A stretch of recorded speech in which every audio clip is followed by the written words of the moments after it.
councillors who came in highly idealistic and were corrupted by the system, were only there for 18 months, less than that, focusing just on one term. And they were not just on ANC councillors, other wards were DA wards. And for us it's about how inequality also contributes towards lack of cohesion, disconnectedness of communities, especially in areas like Hermanus, for instance, where you have clear disparities. Rich white folks, fancy houses, most of them are foreigners, and you have poor locals who complain that they believe that they're entitled to the fish in the sea.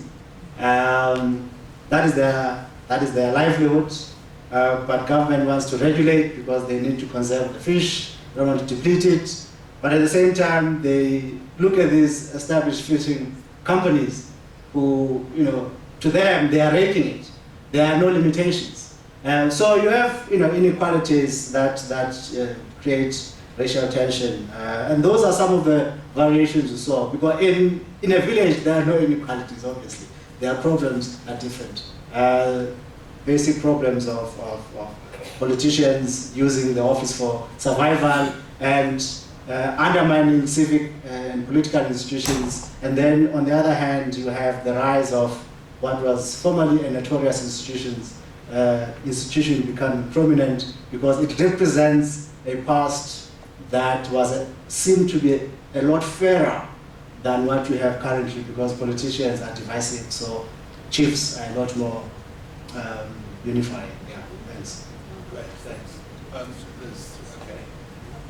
Thank you. My name is Sisanda.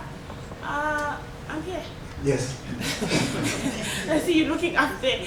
I just want to ask, in your research, did you come across the attitudes that actually suggest that we did not struggle to be poor?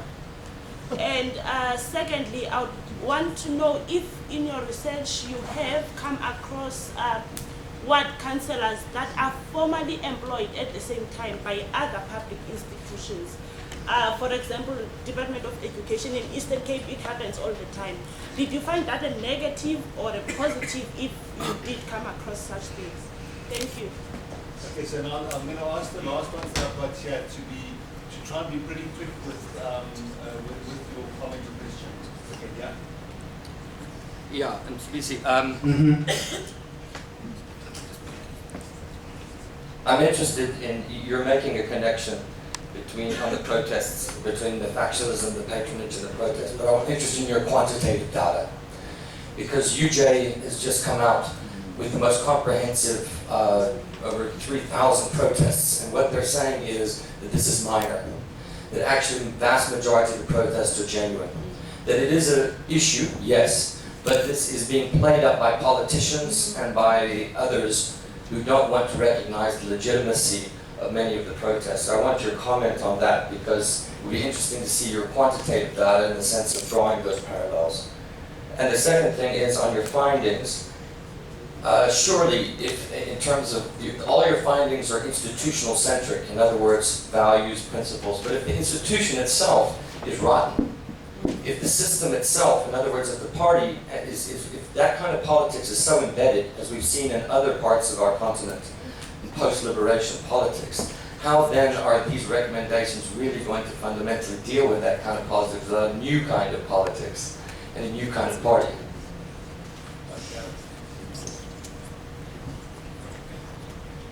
I mean, Couch and SWOP, I want to pick up where Dales McKinley left off, because whilst I think the research and analysis is pretty good, it really isn't matched by the recommendations. And my reason for saying that is that the crisis of patronage politics, and it is a crisis, is something much more structural and much more systemic than the recommendations would suggest. The first point is about patronage is that it's not something which is just endemic to South Africa, not something which is just endemic to the African continent, but something which is endemic to global capitalism.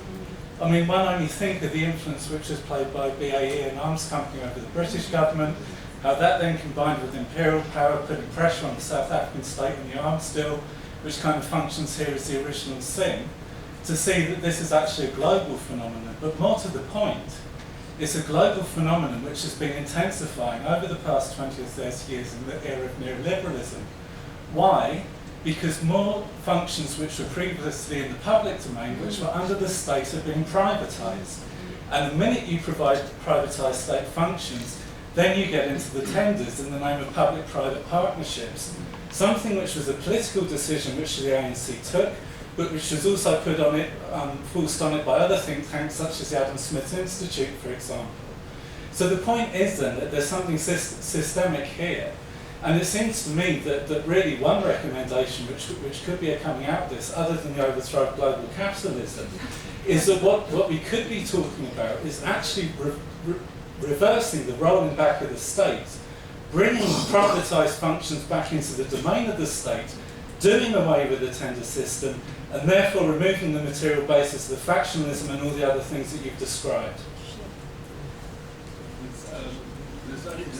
There's just two more hands on my list. The guy with the red cap at the back. Yeah. It's not too bad. Thank you. My name is Alfred from Kosatu Education. Some of the issues have been covered, but I just want to check whether this scenario, this patronage Kumasingene scenario is actually confined to the ruling party.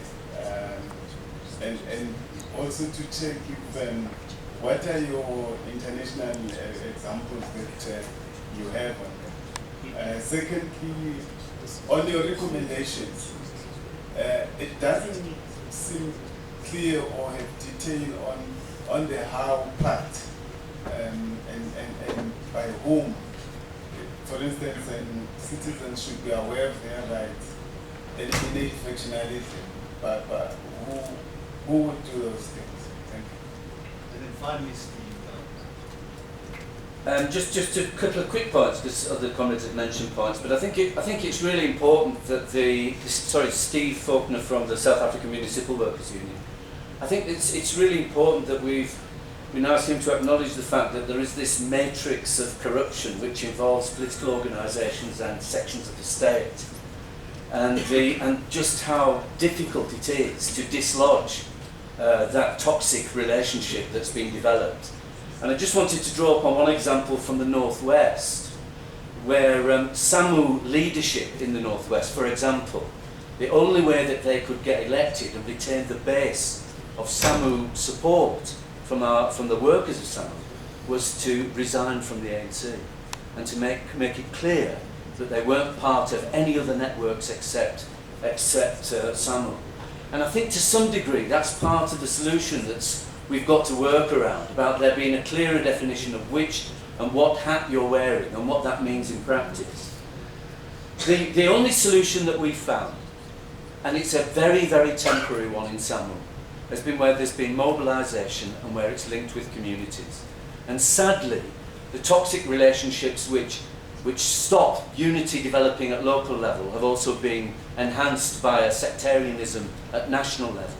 So it's been very difficult to sustain those relationships. But it does seem to me that one of the absolutely crucial things is an open support of unions for community organisations which are under their own control and nobody else's. That seems to me to be critical. And the last quick point is, I do think we need to analyse the whole question of what we mean by factionalism and its dynamism, because it's a word that's now being used in all sorts of contexts, but I do think there's a very important definition that needs to be made about the way in which factionalism is absolutely dependent on the absence of internal democracy.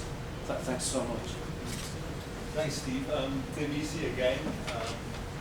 Shall we pick the comments that you want to respond to?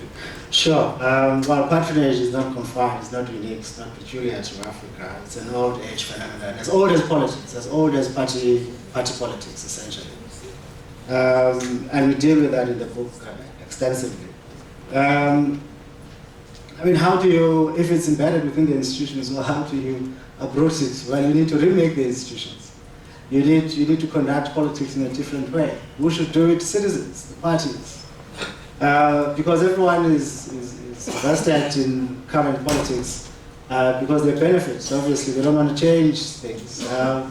But you need, yes, you might want to redefine what you mean by factionalism. But surely you need to ensure that you no longer have winners and losers as often as we have now.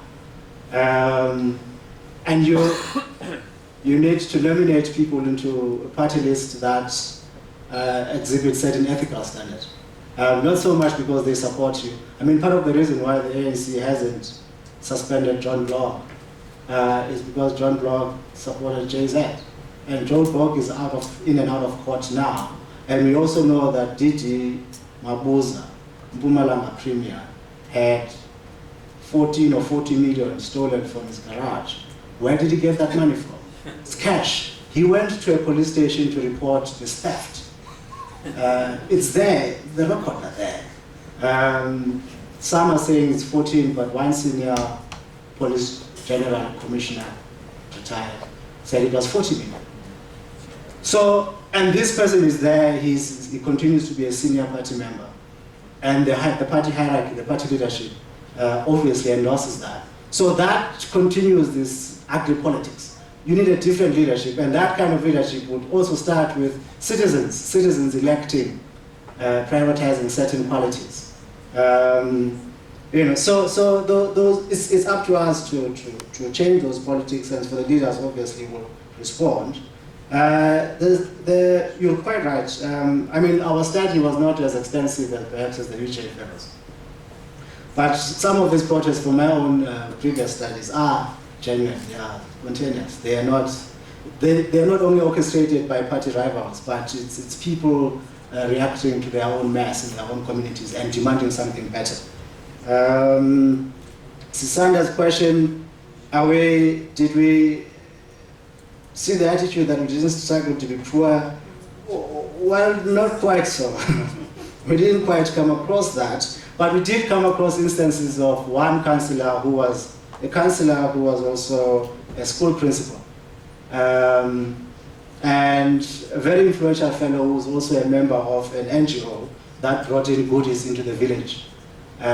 He left the ANC to join COPE, and when COPE sank, he came back, but he still enjoyed prominence within the ANC. And it took them a while to insist that he should choose one job, because that's what they say, you can't do two jobs. But this fellow, because of his prominence, he's a principal, he brings in, so he's a local lord in a way, because people rely on him for a lot of things, and he has a lot of influence, he knows good people. So yes, and this speaks to the corrosion of institutions, that we have rules, but rules are not followed. I'm not sure if you want to, perhaps we could take the discussion about overthrowing capitalism elsewhere, but I'm not sure if it would really help much of this discussion here, especially on this study. Thanks. Thanks, Mcebisi. So I want just before you put your hands together, just to say that really you must try and get hold of the book. It is available. It's got really interesting detailed research of what happens in local areas and the way patronage is constructed actually at a grassroots level. And I think it links to the point that Claire made about councillors trying to deal with a system that actually disempowers them. And there's a way in which I think what's quite important that the book shows, that the book demonstrates, is the way in which patronage networks are in a sense co-created by poor people who've got no other opportunities and councillors who've got no other opportunities. And it's an alternative system of governance in those areas. And it's very strong and systemic. And I think that the comment that Steve raises is really a question about is it possible to construct alternatives? It's also a point raised by Dale. In what way can one construct alternatives from below together with poor people, unions, and those councillors who want to work in a different way?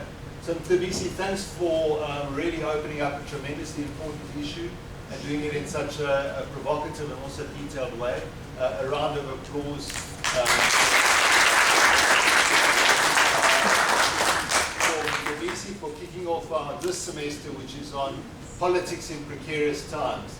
And just on the note of patronage, can I say that there is breakfast out, I believe there's breakfast outside, and hang on a second, it's courtesy of the Frederick Everett Stiftung, who are our patrons for the series. And I'd like to welcome Renata, the new director of FBS, as our great patron for the series. And a round of applause for her as well. No such thing as a free